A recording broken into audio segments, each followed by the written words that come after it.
Bonjour à tous, donc c'est Angélique, j'ai 35 ans et donc je suis cadre et future maman d'une petite fille. J'habite actuellement en ville, au centre-ville, dans une maison en fait, et on vit ensemble avec mon conjoint depuis fin décembre. Donc on a aménagé dans la maison un petit peu avant les fêtes de Noël. Que dire d'autre? Donc je suis propriétaire d'un appartement. Avant de le rencontrer, on va dire, je louais un appartement et je l'ai acheté en fait, tout simplement. Donc je suis propriétaire seule et là nous vivons dans une location. En fait, je me suis rapprochée, on va dire, de mon lieu de travail.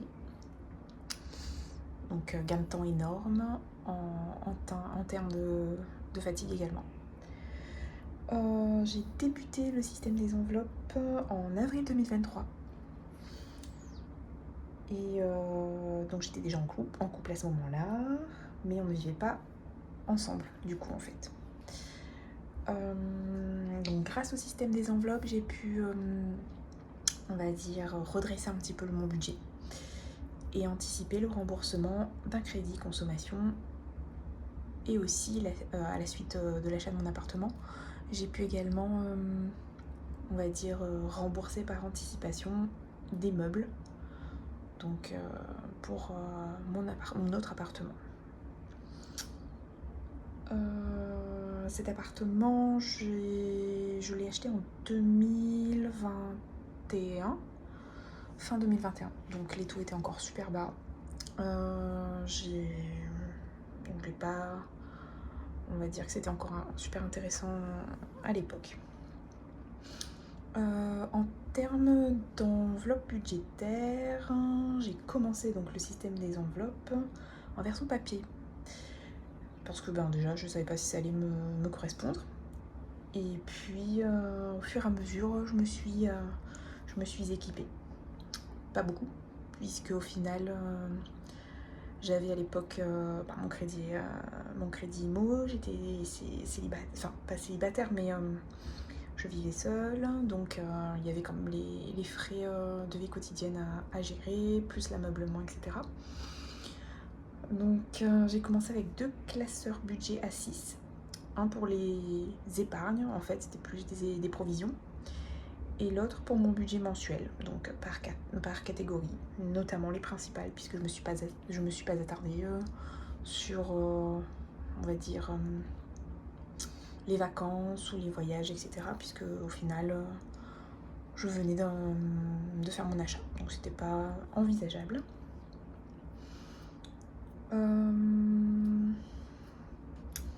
J'avais également un classeur A7 qui me permettait en fait de gérer mon budget à la semaine, tout simplement. Et ce n'est que très récemment que j'ai voulu un petit peu différencier, on va dire, mes différentes épargnes. Et j'ai acheté donc un classeur A5 afin de mieux suivre, on va dire, l'évolution de mes économies et de mes dépenses.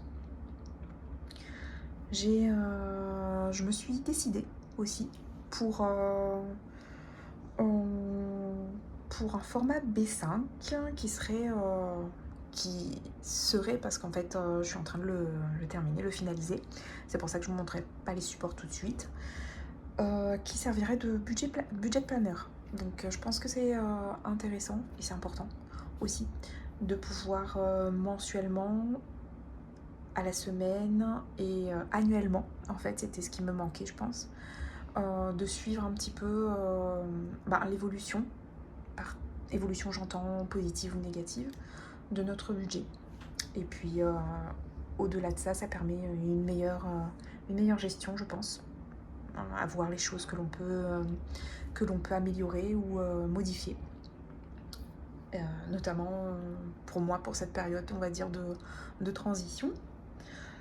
Alors en termes de support, on en parlera un petit peu plus dans la prochaine vidéo, mais on va dire que ce sont notamment des... Enfin, il y a une commande Amazon et les autres commandes, c'est AliExpress. Donc rien de nouveau, on va dire, à ce niveau-là. Alors, à l'intérieur de mes classeurs, je jongle à la fois avec des feuilles donc, que je plastifie afin de pouvoir les réutiliser.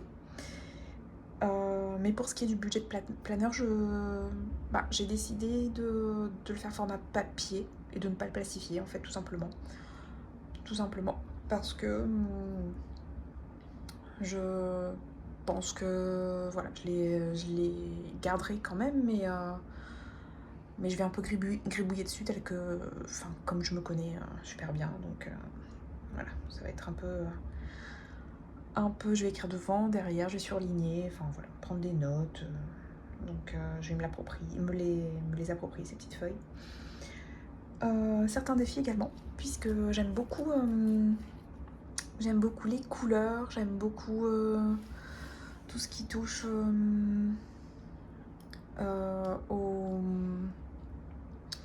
images, etc. Je trouve ça super ludique en fait pour pouvoir, on va dire, épargner, mais enfin le budget c'est quand même assez sensible en fait. Et je trouve que c'est sensible, ça pose pas de problème, mais on met le nez dedans, mais c'est vrai qu'il y a les charges, il y a les impôts, enfin c'est pas forcément super agréable.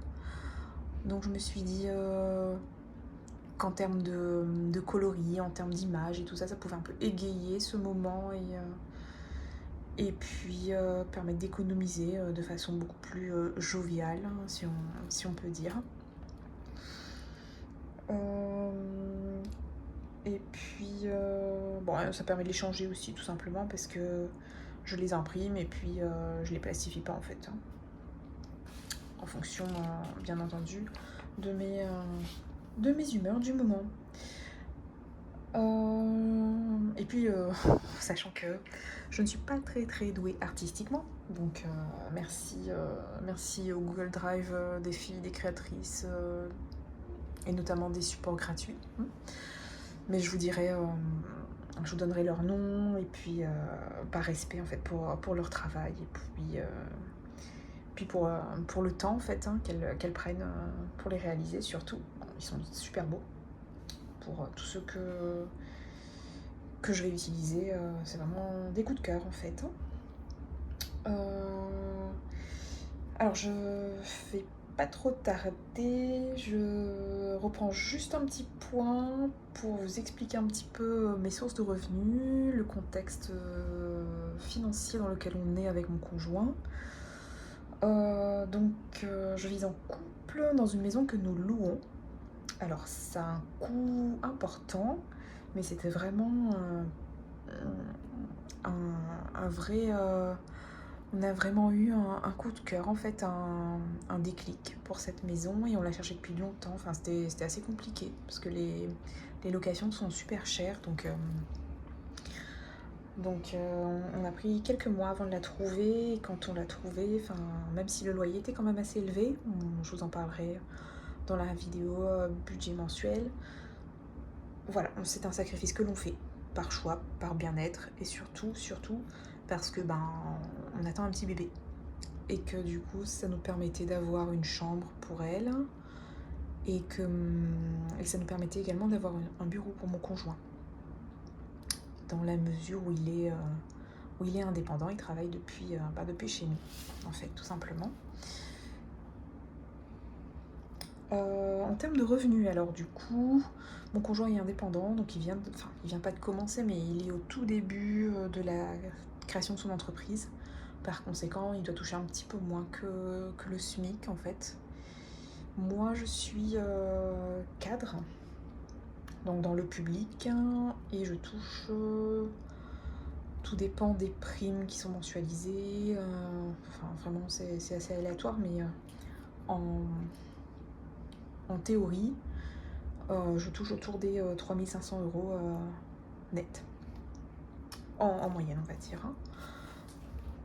Effectivement, donc une des premières, je pense, réflexions, c'est la répartition, on va dire, des charges inhérentes à la, on va dire, à la gestion du couple, à la gestion du patrimoine commun. Et parce que la différence est assez importante entre nos deux revenus. Du coup, ce qu'on s'est dit, c'est que chacun participe à hauteur de ce qu'il peut, et notamment de ce qu'il touche en fait. Et puis en termes d'évolution de salaire, quand ça évoluera, chacun participera un petit peu plus ou un peu moins en fonction de l'évolution du salaire de l'autre en fait, tout simplement. Donc, mais tout ça, vous verrez, je vous l'expliquerai bien davantage dans la vidéo suivante. Et puis, je voulais vous dire autre chose, ça m'a échappé. Non, ça me reviendra. Alors oui, c'est une vie en commun un peu nouvelle pour nous, pour tous les deux. Et puis, j'ai eu d'autres relations et j'étais en couple avant, mais pour mon conjoint c'est un petit peu la première fois, on va dire. Du coup, ça a nécessité quand même un investissement humain et financier, puisqu'en fait, comme je vous ai dit, on a déménagé. Alors on vivait de façon provisoire chez sa maman qui nous laissait son appartement pour une somme dérisoire en fait. Et on a fait quelques mois comme ça jusqu'à trouver la maison. Et du coup, qui dit nouvelle maison, dit déménagement, dit budget à repenser en fait. Et en plus, avec l'arrivée de bébé, on a commencé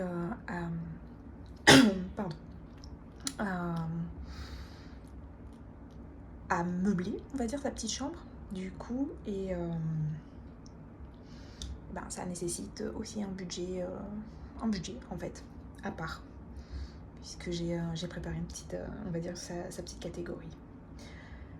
En termes de déménagement, c'est la première fois que j'ai un revenu locatif, on va dire. Alors on va dire parce que, je m'explique, j'avais déjà tenté de la location saisonnière de mon appartement parce que j'étais un peu en déplacement parfois avec mon métier. Donc je louais l'appartement un mois de temps en temps ou 15 jours. Et bon, c'était du saisonnier, donc j'avais déjà essayé, ça marchait plutôt bien, j'avais jamais eu de soucis. Par contre là non plus, je n'en ai pas véritablement. Il y a juste, j'ai dû un petit peu m'adapter, on va dire. Parce que je loue l'appartement donc à des colocataires. Et l'une d'entre elles a eu un souci de domiciliation de son salaire. Du coup, elle a un salaire qui a pas sauté mais qui a du retard. Donc j'ai le salaire la moitié de ma location du mois de février qui n'est pas rentrée, tout simplement. Donc ça fait une gestion d'une location d'un côté, une gestion d'un crédit IMO de l'autre, qui est couvert à moitié, mais je vous expliquerai tout ça, puisque voilà, j'ai essayé on va dire, de penser au coût de la location de façon assez optimisée. Donc voilà, le coût des revenus locatifs rembourse mon crédit, mais effectivement, si l'un des deux, si la moitié de ma location, de mon revenu locatif n'est pas là, c'est moi qui pallie en fait à ce manque. Donc c'était une petite gestion en plus de ce début d'année. Je vais pas tarder à terminer, je pense. Bon, c'est une première vidéo qui est vraiment une présentation et qui pose un petit peu le décor des futurs, de ma situation et de l'évolution de la situation tout au long de ces futures vidéos. La prochaine vidéo... Alors, je suis encore en déménagement, donc certains de mes supports sont encore dans mon autre appartement, dans mon appartement en fait, tout simplement. Et certains de mes cartons sont encore chez mes parents, donc voilà. En- j'ai encore, je suis encore un petit peu dans cette période de transition, mais elle portera sur mes outils. Donc je vous montrerai, j'espère que j'aurai tous mes outils à ce moment-là. Je vous montrerai mes outils actuels en fait. Bon, c'est un peu, enfin vous verrez ce qui vous attend. Je vais la publier en termes de fréquence. Je pense que je la publierai. Je dois aller chez mes parents et à l'appartement la semaine prochaine. Je la publierai fin de semaine prochaine, je pense. Et j'essaierai de garder ce rythme de vidéo une fois par semaine. Donc voilà. Ben, je vous remercie pour ce visionnage, on va dire.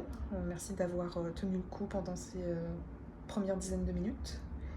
N'hésitez pas à vous abonner, donc je viens de créer la chaîne, elle est toute récente, enfin voilà. Mais ce sera avec plaisir que je vous accueillerai, que je vous écouterai, que je vous lirai, donc pas de problème. Je vous remercie, je vous fais de gros bisous.